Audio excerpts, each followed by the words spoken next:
రాబావరా. ఆగండి. మా వదిన మాట కాదని వెళ్ళిపోయిన మీకు ఇంట్లో అడుగుపెట్టే అర్హత లేదు. అత్తయ్య, అమ్మాయి ఏంటమ్మా ఇది? అవునరా, ఆ మాటే నేను అడుగుతున్నాను. దొంగచాటుగా పెళ్లంతో కాపురం చేసి నా దగ్గర వెధ వేషాలు వేస్తావా? ఏమిటండి, ఆడపిల్ల కనడమైనా నా చెల్లెలు చేసిన తప్పు, దానికి ఇంత పెద్ద శిక్ష? మీరు చేసిన పాపిష్టి పనికి ఇంకా పెద్ద శిక్ష వేయాలి. నా పేరు మీద ఊరంతా అప్పులు చేసినా క్షమించాను. నా సంతకం ఫోర్జరీ చేయడానికి ప్రయత్నించారని తెలిసి కూడా క్షమించాను. ఎందుకు? ఈ ఇంటికి వారసుడు పుడతాడని. చనిపోయిన మీ నాన్న మీ ఇద్దరిలో ఎవరికో ఒకరికి పుట్టి మన వంశాన్ని ఉద్ధరిస్తాడన్న ఆశతో. కానీ నువ్వేం చేశావురా? నా కళ్ళల్లో కారం కొట్టావు. 10 మందిలో నన్ను అవమానించి వెళ్ళిపోయిన ఇది ఈ రోజున ఇలా తయారై వచ్చి నా ఆస్తిలో వాటా అడుగుతుందా? తప్పే ఉంది.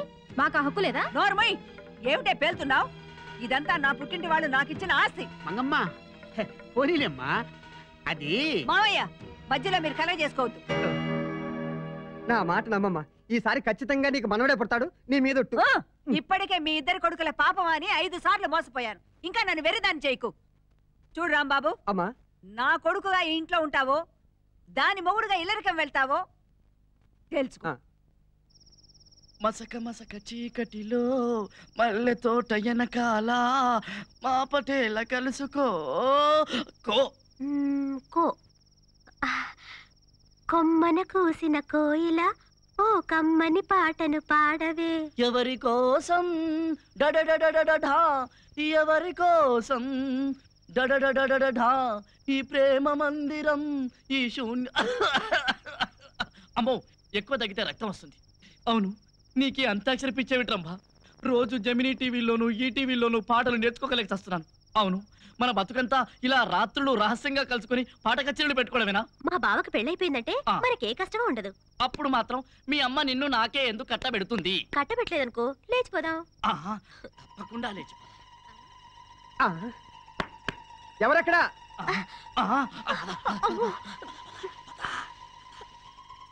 ఎవరు? ఏమైంది? ఏం కూసావురా? నన్ను కొడతావు? ఎవరో గుసగుసలు ఆడుకుంటున్నారు అక్కడ. పాడు సంత, పాడు సంత, కుక్కలో నక్కలో.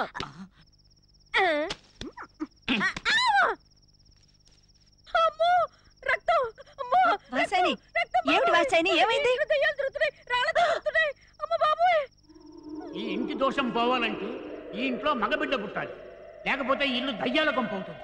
అది మనుషుల రక్తం కళ్ళ చూస్తుంది.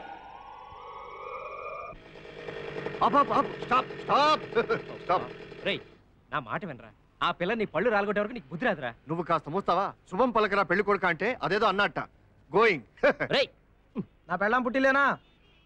ఎవరు? మావగారా? ఒక్క నిమిషం నేను చెప్పేది జాగ్రత్తగా వినండి. ఇక్కడ మీ అమ్మాయి ప్రవర్తన ఏమీ బాగాలేదు. వచ్చేవాళ్ళందరికీ కన్నుకొట్టి ఇంటి పరువు బజార్ను పెడుతుంది. అయినా నేను అడ్జస్ట్ అయి ఉండాలంటే నాకు 25,000 క్యాష్, ఒక స్కూటర్ అర్జెంటుగా కావాలి. లేదా మీ కూతురికి విడాకులు ఇస్తాను. ఇట్లు మీ అల్లుడు కడుగుపాటి కుప్పరాజు. ఆగండి, అర్జెంటుగా డబ్బు పంపండి, లేదా పెట్రోల్తోనో గ్యాస్తోనో చంపాల్సి వస్తుంది. ఆ డబ్బుతో పాటు ఈ ఫోన్ బిల్లు ఖర్చు 50 రూపాయలు కూడా డ్రాఫ్ట్ రూపంలో పంపండి. ఏమిటి? ఉంటాను. ఎంతైందండి? 50. అబ్బే వదిలినారుగా, మీరు చాలా ఇబ్బందుల్లో ఉన్నారని. నిజంగా? థ్యాంక్స్ అండి. ఇంతకీ మీరు ఎక్కడుంటున్నారు? ఇక్కడే, ఇదిగోండి విజిటింగ్ కార్డు. ఉంచండి, ఎందుకైనా పనికి వస్తుంది. Thank you. వస్తానండి.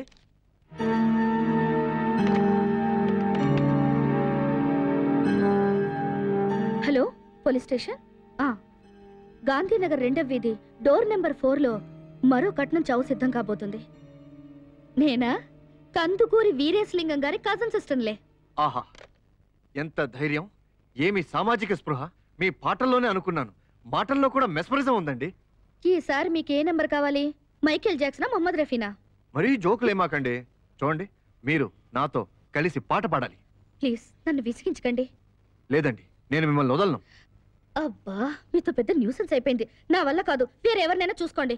వేరెవరో కాదండి, నాకు మీరే నచ్చారు. ఏంటి? గొంతు, వాయిస్, పాట. పోలీసులు పిలిపించమంటారా? వాళ్ళు పాడితే బాగుంటుందా? అయ్యో, వాళ్ళు పాడడానికి కాదు, వాళ్ళ చేత మీ బుర్ర రామకీర్తన పాడించడానికి. నా మాట వినండి. ఏంటి ఇందాక నుంచి ఆ అమ్మాయిని అల్లరి చేస్తున్నావు? అల్లరి కాదండి, ఆ అమ్మాయిని నా ట్రూప్ లో చేరమంటున్నాను. ట్రూపా? ఎరా, ట్రూప్ పేరుతో ట్రాప్ చేస్తున్నావా? ఎన్నాళ్ళ నుంచి చేస్తున్నావురా ఇది? ఏది? అదే అందమైన ఆడపిల్లలను ట్రాప్ చేసి బ్లూ ఫిల్మ్స్ తీయడం. బ్లూ ఫిల్మా? సార్ క్లిక్ 3తో ఫోటోలు చేయడం కూడా నాకు చేత కాదండి. ఇలాంటి వాళ్ళు రోజు రోజుకి ఎక్కువైపోతున్నారు. నువ్వు ముందు పోలీస్ స్టేషన్ పద. పోలీస్ స్టేషన్ చూడండి సార్ పోలీస్ స్టేషన్ అక్కడి నుంచి ఎప్పుడు తప్పించుకొచ్చావరా? తప్పించుకురావడం ఎక్కడి నుంచి? వీడు మీకు తెలుసా? బ్రహ్మాండంగా ఇప్పుడే పిచ్చి ఆసుపత్రి నుంచి పారిపోయాడు. ఇప్పటికి 3 గరిచాడు. అందరూ హాస్పిటల్ అయ్యారు. నాకు కాదు నాకు రా.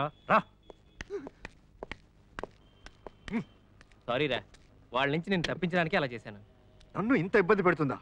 ఇక లాభం లేదు. చూడు అమ్మాయి నేను చేస్తాను. ఏం చేస్తావురా? కాళ్ళు పట్టుకునైనా సరే పెళ్లి చేసుకోమని అడుగుతా.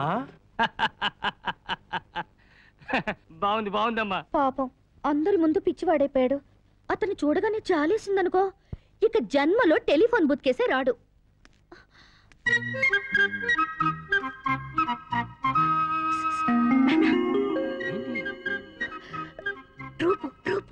ఏంటమ్మా అది నాన్న ఫోను, పిచ్చివాడు. మీతో కొంచెం మాట్లాడాలని వచ్చాను. ఏం బాబు, దాని మానాన్ని దాన్ని బ్రతకనివ్వా? ఇల్లు గడవక పెళ్ళిడికి వచ్చిన ఆడపిల్లను ఉద్యోగానికి పంపిస్తున్నందుకు మా బాధను అర్థం చేసుకోవాల్సింది పోయి నువ్వు ఇలా. అయ్యో అంత మాట అనకండి. అసలు నేను వచ్చిన పని ఏమిటంటే, మాకు బాగా తెలుసు. నీతో కలిసి మా అమ్మాయి పాటలు పాడాలి, అంతే కదా? పాడదు. అసలు నీ ట్రూప్లో అడుగు పెట్టదు. సరే, కానీ మా ఇంట్లో అడుగు పెడితే చాలు. నా భార్యగా.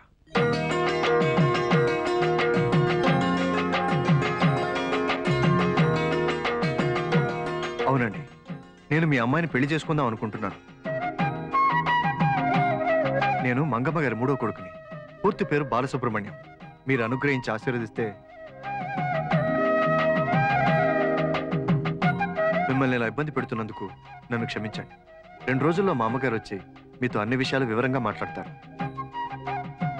చూడండి, నేను మీరు ఊహించినంత దద్దమని కాదు. కాకపోతే మీ దగ్గర కాస్త అతి తెలివితేటలు ప్రదర్శించుంటాను. అంత మాత్రం చేత ఈ పెళ్లికి నో అనకండి. నా పాటలో మీ రాగాన్ని కలపకపోయినా నా జీవితంలో మీ అనురాగాన్ని పంచివ్వండి ప్లీజ్.